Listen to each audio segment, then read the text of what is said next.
12 জন নেতাকর্মীকে নিয়োগ দিলেন।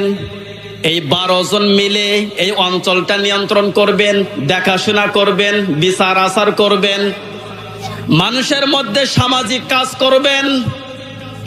হযরতে মূসা আলাইহিস সালাম একদিন আল্লাহর সঙ্গে দেখা করতে যাচ্ছিলেন।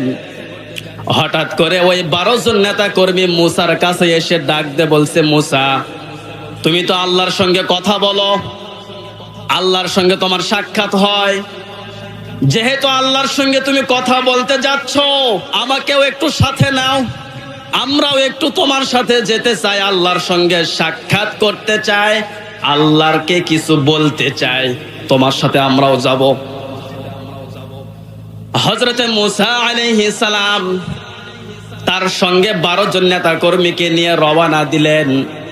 আল্লাহকে ডাক দিয়ে বলছেন, আল্লাহ, আমি একা আসি নাই, আমার সঙ্গে 12 জন নেতা কর্মী এসেছে, আপনার সাথে দেখা করবে। আল্লাহ সুবহানাহু ওয়া তাআলা মূসাকে ডাক দিয়ে বলছেন, মূসা, পৃথিবীর যে সমস্ত মানুষগুলোকে আমি তৈরি করেছি, সৃষ্টি করেছি, এদেরকে যে চক্ষু আমি দিয়েছি, এই চোখের মধ্যে যে লেন্স আমি দিয়েছি, এই লেন্সের পাওয়ার দিয়ে আমি আল্লাহকে দেখা সম্ভব নয়।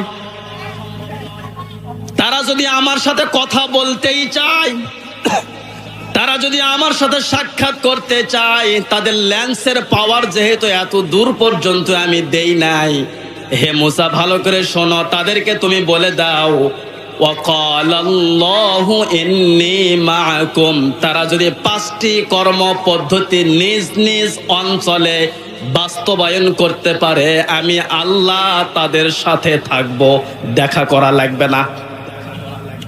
5টি কর্ম পদ্ধতি আমি তোমাদেরকে দিব। এই 5টি কর্ম পদ্ধতি নিজ নিজ এলাকায় গিয়ে যদি বাস্তবায়ন করতে পারো, আমি আল্লাহর সাথে দেখাও করা লাগবে না, আল্লাহ আমি সাথে কথাও বলা লাগবে না। 5টা কর্ম পদ্ধতি যদি তোমার নেতা কর্মীরা অঞ্চলে বাস্তবায়ন করতে পারে, আমি আল্লাহ নিজে তাদের সঙ্গী হয়ে যাব। মুসলমান, একটু চিন্তা করেন তো, সারা পৃথিবী যদি কোন একজন ব্যক্তির শত্রু হয়ে দাঁড়ায়, আর আল্লাহ যদি ঘোষণা দেয় আব্দুর রহমানের পক্ষে, আসমানের মালিক আমি আল্লাহ আছি, আমেরিকা, চীন, রাশিয়া, পাকিস্তান, ব্রিটেন সহ সারা বিশ্ব যদি তার বিরুদ্ধেও চলে যায়, আল্লাহ যদি তার সাথে থাকে, তার কোনো অসুবিধা কেউ করতে পারবে না।